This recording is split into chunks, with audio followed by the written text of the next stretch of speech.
Assalamualaikum warahmatullahi wabarakatuh. Halo semuanya, perkenalkan saya Anissa Rohimatusani Nusadia sebagai moderator pada presentasi kelompok kami mengenai observasi sebagai teknik non-tes dalam pendidikan asesmen psikologi. Pada kesempatan ini, presentasi ini akan disampaikan oleh dua pemateri, yaitu untuk pemaparan materi pertama akan disampaikan oleh Teh Anissa yang akan menjelaskan mengenai pengertian observasi, tujuan observasi, serta jenis-jenis observasi dalam psikologi dan pendidikan. Baik, tanpa berlama-lama lagi, waktu dan tempat kami persilahkan kepada Teh Anissa untuk menyampaikan materi pertama. Baiklah Teh Anissa, terima kasih atas kesempatannya. Saya di sini akan mencoba mulai menjelaskan mengenai tentang observasi.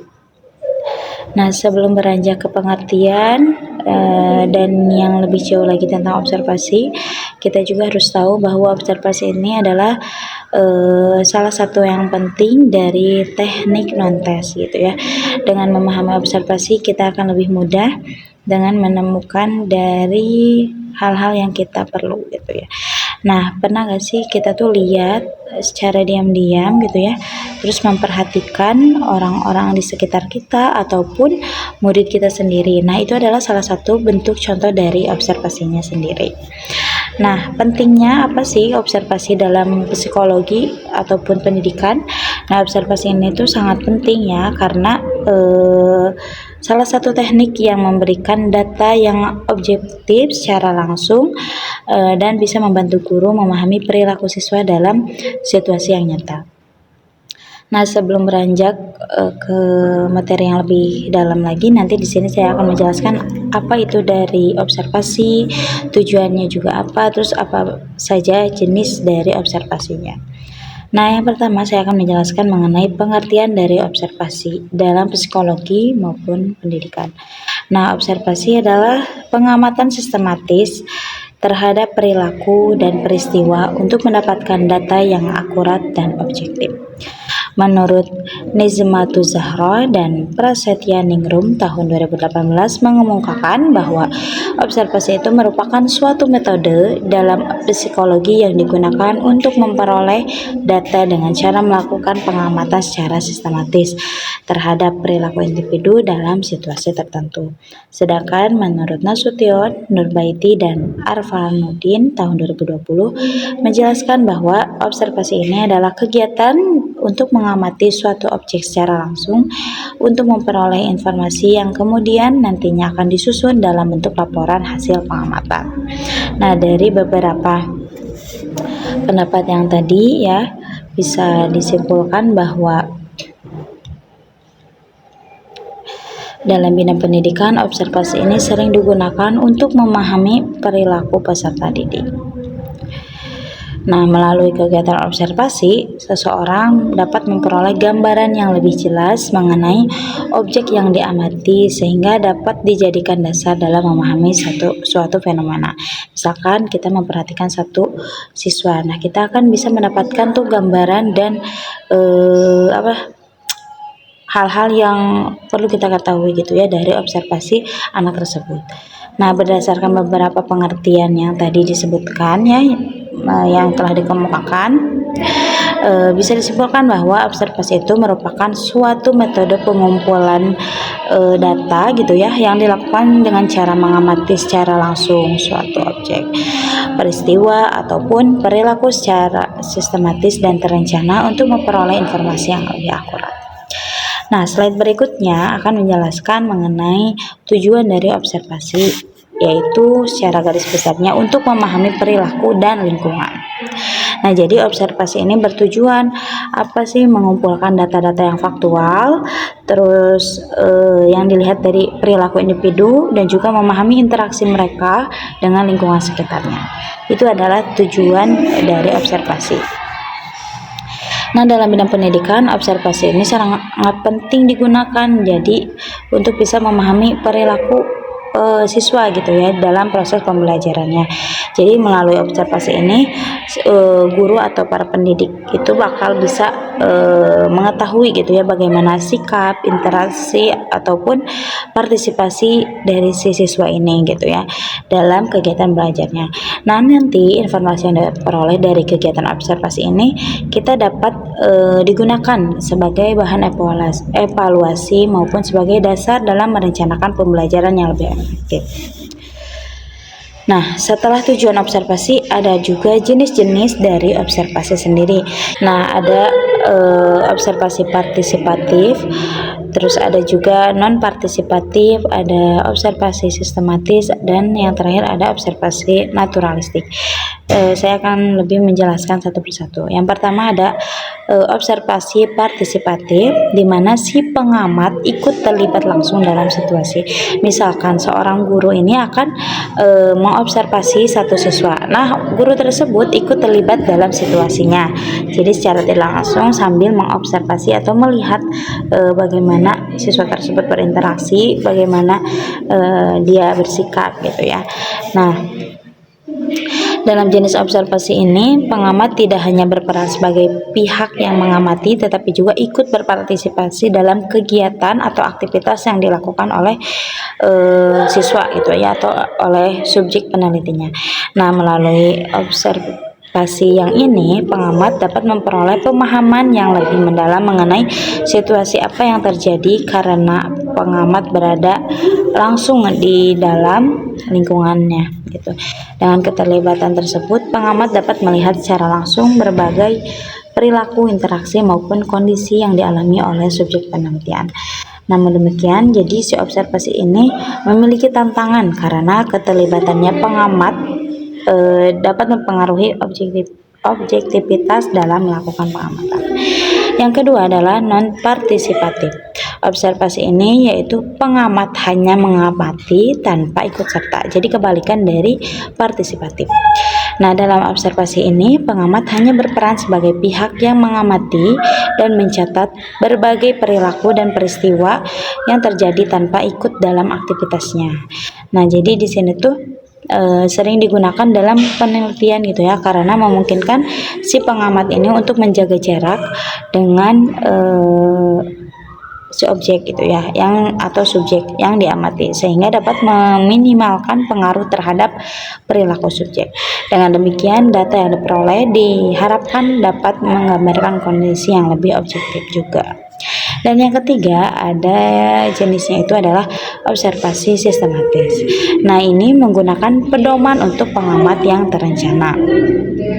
Nah, dalam observasi ini pengamat sudah menentukan jadi aspek-aspek apa aja nih yang akan diamati, sehingga si proses pengamatannya itu lebih terstruktur gitu ya dan terarah.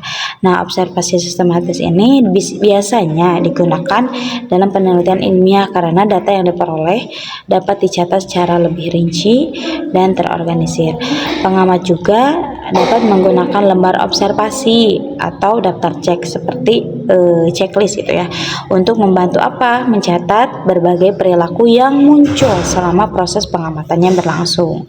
Dan jenis yang terakhir adalah observasi naturalistik.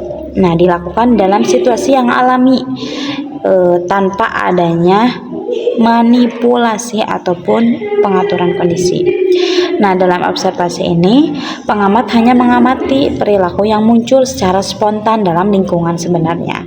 Jenis observasi ini sering digunakan dalam penelitian psikologi dan pendidikan karena dapat memberikan gambaran yang lebih nyata, yang lebih natural gitu ya, mengenai perilaku individu dalam kehidupan sehari-harinya.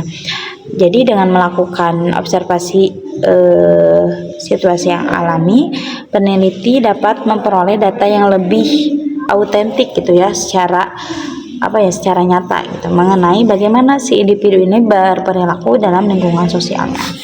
Nah, itu yang bisa saya sampaikan mengenai dari pengertian, tujuan, juga jenis-jenis observasi. Berikutnya saya persilahkan dan kembalikan kepada moderator Teh Anissa. Terima kasih. Baik, terima kasih kepada Teh Anissa atas pemaparan materi yang telah disampaikan mengenai pengertian, tujuan, dan juga jenis-jenis observasi.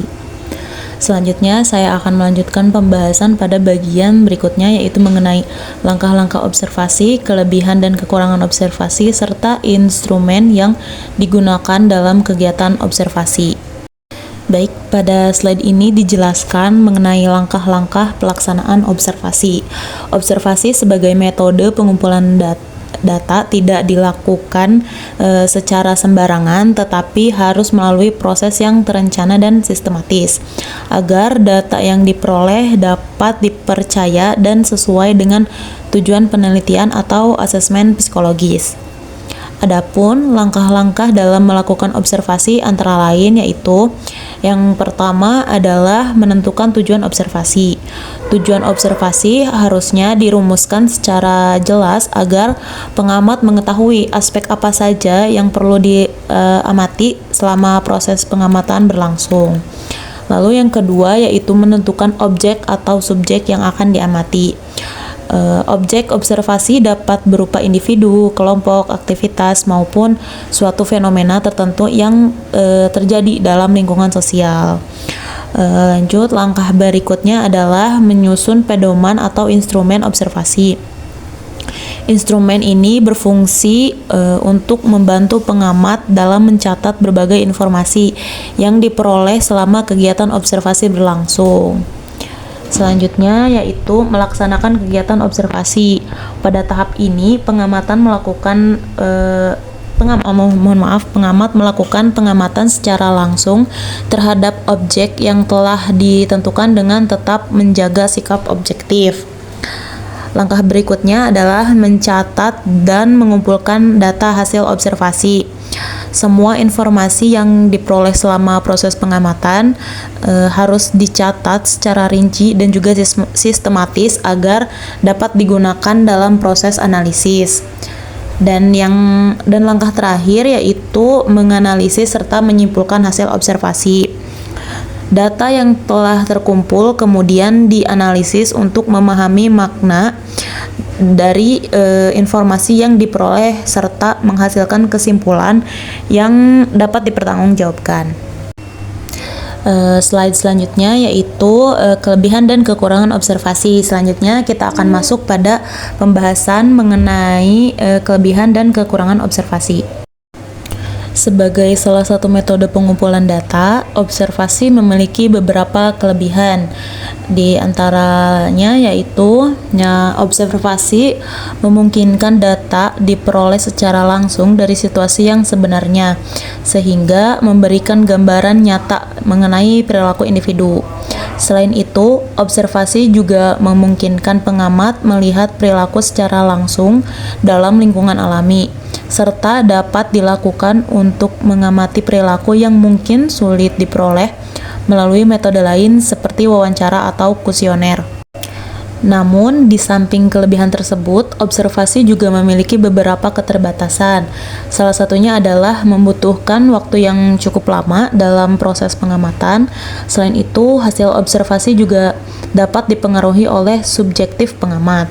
Kemudian, tidak semua perilaku dapat diamati karena ada beberapa perilaku muncul secara tidak terduga. Selain itu, kehadiran pengamat terkadang dapat mempengaruhi perilaku individu yang sedang diamati. Selanjutnya yaitu mengenai instrumen observasi. Instrumen observasi merupakan alat atau pedoman yang digunakan oleh pengamat untuk membantu proses pengumpulan data melalui kegiatan pengamatan secara sistematis. Dengan adanya instrumen observasi, data yang diperoleh dapat dicatat secara lebih terstruktur sehingga memudahkan proses analisis.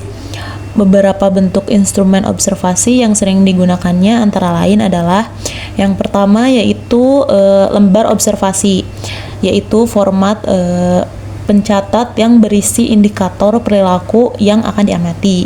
Yang kedua adalah checklist observasi, yaitu daftar indikator perilaku di mana pengamat cukup memberi tanda centang jika perilaku tersebut muncul selama proses pengamatan. Lalu yang ketiga yaitu skala penilaian atau rating scale yang digunakan untuk mengukur tingkat atau intensitas suatu perilaku yang diamati. Dan yang terakhir adalah catatan lapangan atau file notes, yaitu pencatat secara deskripsi mengenai berbagai kejadian yang terjadi selama kegiatan observasi berlangsung. Instrumen-instrumen tersebut membantu pengamat agar proses pengumpulan data dapat dilakukan secara sistematis dan objektif. Sebagai penutup, dapat disimpulkan bahwa observasi merupakan salah satu teknik pengumpulan data yang penting dalam bidang psikologi maupun pendidikan. Melalui observasi, pengamat dapat memperoleh data secara langsung mengenai perilaku individu maupun fenomena yang terjadi di lingkungan tertentu. Agar observasi dapat menghasilkan data yang akurat, pelaksanaannya harus dilakukan secara terencana, sistematis, dan juga menggunakan instrumen yang tepat. Dengan demikian, observasi dapat memberi informasi yang objektif dan dapat digunakan sebagai dasar dalam proses analisis maupun pengambilan keputusan. Seperti yang terdapat pada kutipan berikut, melihat bukan sekadar menatap tetapi memahami. Jadi melalui observasi kita tidak hanya sekedar melihat suatu perilaku atau peristiwa, tetapi juga berusaha memahami makna yang terjadi di dalamnya. Demikian pemaparan materi dari kelompok kami mengenai observasi sebagai teknik non-tes dalam asesmen psikologis. Jika terdapat pertanyaan atau hal-hal yang ingin didiskusikan lebih lanjut, teman-teman dapat menyampaikan melalui komentar di Google Classroom yang telah disediakan. Terima kasih atas perhatian teman-teman semua. Wassalamualaikum warahmatullahi wabarakatuh.